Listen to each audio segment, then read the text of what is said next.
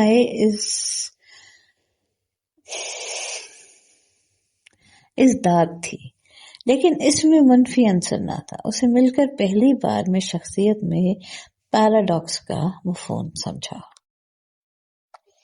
اس کا برتاؤ صرف مجھ سے ہی اس نوعیت کا نہ تھا، اس کے تعلقات بہت وسیع تھے، یہ تعلقات سوشل نوعیت کے نہیں تھے، رکھ رکھاؤ کا وہ قائل ہی نہ تھا، داشتہ عائد و بقار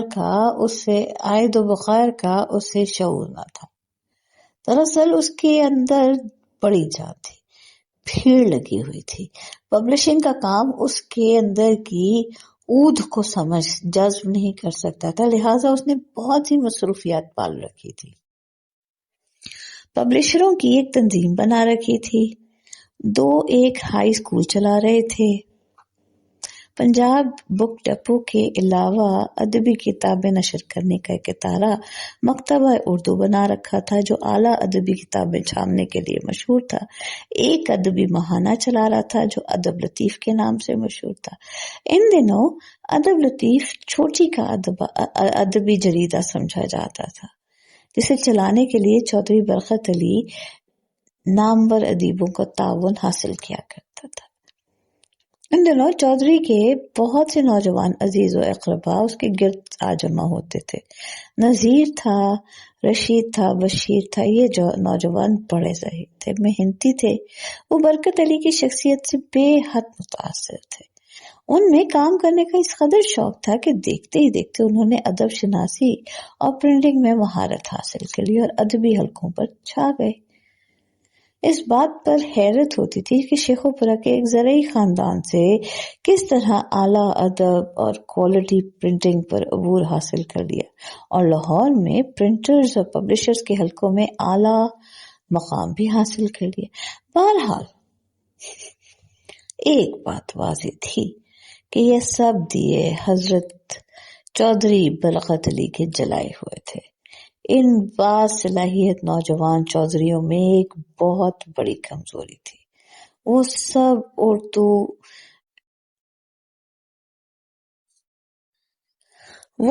اوور ایمبیشس تھے اور میں سے اس قدر سرشار تھے کہ مل کر کام نہ کر سکے، ورنہ آج چودھری خاندان کا مقام بہت بلند ہوتا۔ آج کے لیے اتنا ہی، باقی انشاءاللہ اگلی قسط میں، تب تک کے لیے ہمارے ساتھ جڑے رہیے گا، سنتے رہیے گا، شیئر کریے گا، سب کے ساتھ، سب کو سنائیے گا، لائک کیجیے گا، سبسکرائب کیجیے گا، شیئر کیجیے گا، ہمارے ساتھ رہیے گا۔ آپ کا بہت شکریہ۔ ہمارا ورثہ آپ کا ورثہ، اللہ نگہبان۔ ایک ہفتے کے بعد مانی پھر مجھ سے ملا، میں نے اس کی طرف دیکھا، کیا ہوا؟ میں نے پوچھا۔ تو ٹھوس ہو گیا ہے۔ ہاں، وہ بولا، سارا چلی گئی ہے نا؟ کیسے گئی؟ میں نے پوچھا۔ وہ پرسوں ایک ٹیچر سا آدمی آیا، اس نے دروازہ کھٹکھٹایا، کہنے لگا میں نے سنا ہے میری بیوی سارا یہاں رہتی ہے۔ تم کون ہو؟ میں نے پوچھا۔ بولا میں اس کا ہسبینڈ ہوں۔ میں نے کہا پہلے یہاں رہتی تھی، اب جا چکی ہے، تو بھی جا۔ اگلے روز ایک اور آدمی آ گیا۔ میں نے کہا تو کون ہے بے؟ کہنے لگا میں سارا کا ہسبینڈ ہوں۔ میں حیران رہ گیا۔ اب پتہ نہیں اس کے کتنے ہسبینڈ ہیں یار۔ میں نے فیصلہ کر دیا کہ سارا کو گھر سے نکال دوں۔ رات کے 10 بجے میں نے شدید سر درد کا بہانہ بنایا، اسے کہا کہ جا کر بازار سے پین کلر لیا۔ وہ بازار چلی گئی۔ میں نے صدر دروازے پر تالا لگا دیا اور خود بغلی دروازے سے اندر آ گیا۔ اس نے آ کر دروازہ کھٹکھٹایا، میں چپ چاپ پڑا رہا۔ وہ دروازہ بجاتی رہی، رات کے 12 بج گئے لیکن میں نے دروازہ نہ کھولا۔ پھر اس نے کھڑکی میں منہ ڈال کر بآواز سے بلند کہا، اچھا bye bye, thank you for all these happy days, اور وہ چلی گئی۔ چلو جان چھٹی، میں نے کہا۔ ماں نے بولا نہیں یار لالی لاج، اب لالی نہیں رہا، میں تو اس قدر اکیلا کبھی بھی نہیں ہوا تھا۔